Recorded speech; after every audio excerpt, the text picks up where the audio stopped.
To Ruth, written on board ship, Robert B. Mauterstock.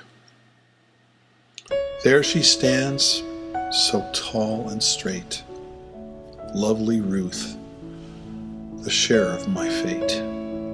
It is she who has made my life worthwhile and helped me live in the best of style.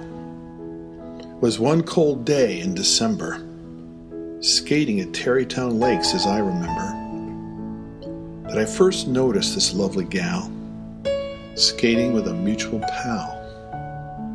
Me being of age and thinking I was a killer got me acquainted with Ruth as she was a thriller. We skated and fooled and had lots of fun, but each went our way at the set of the sun. After supper that evening, wondering what to do, when the phone rang, Mom said, "It's for you." It was the blonde-haired beauty that I had met that day, asking me if I'd go to the party and pick her up on the way. That's the way it started, folks, in the year 35. It was one of the best things since I was alive. For the next 2 years, while we finished school, that she was my girl was the general rule. Of course, we had our disagreements and fights and went with different dates on several nights. She went with Broadbent, Yonkers, Kissowitz, and West. But of all the different girls I dated, Ruth was the best. With her blonde hair, lovely figure, and winning smile, she beat all the other females by a very long mile.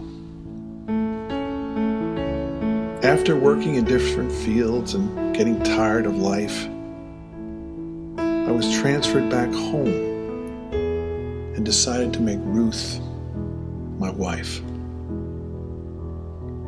July 17 of 41 in New York we met, dined, and to a jeweler's withdrew. We looked, she tried on and looked. The diamond rings there were quite a few. After getting the ring, I had planned to go to a show to celebrate. But not Ruth. She was too happy. So home we went, the good news to relate. When 5 months of happy engagement had passed, we decided to make plans for a wedding that would last. We hunted an apartment, furniture, rugs, and things that happy marriage with the right girl brings. We had the dream apartment ready, set, but we hadn't had the ceremony as yet. January 30th in the evening, we had this stupendous wedding past all believing. After congratulations, pictures, receptions, and such, we started a honeymoon that was filled with much. Hotel Astor the first night with orchids and beer. Washington the next with confetti still here.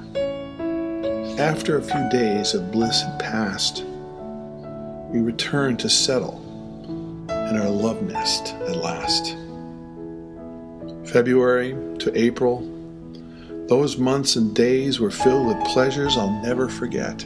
Until at last the draft board caught me, much to my regret. The apartment is closed, the furniture stored away. We are just living and hoping to pick up where we left off someday. After getting my commission, my honey joined me again.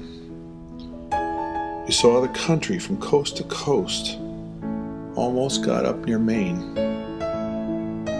Ruth put up with conditions of living and such that even to the average person didn't amount to much. She deprived herself of many pleasures and comforts just to be nearer to me and help me over the rough spots. Now I've sailed for some foreign shore. I've not seen Ruth for quite a few days, and only God knows for how many more. I put it mildly when I say she's 1 in a million. She's 1 in 100,000 billion. She's pretty to look at and more than delightful to know. Ruth means more to me than anything or any dough. I wish it were in my power to spare the grief of my sailing far over some distant reef. But until the day she's once more in my arms, I'll be living for her and those million charms, and for the home we'll build someday, with a big yard in which the children will play.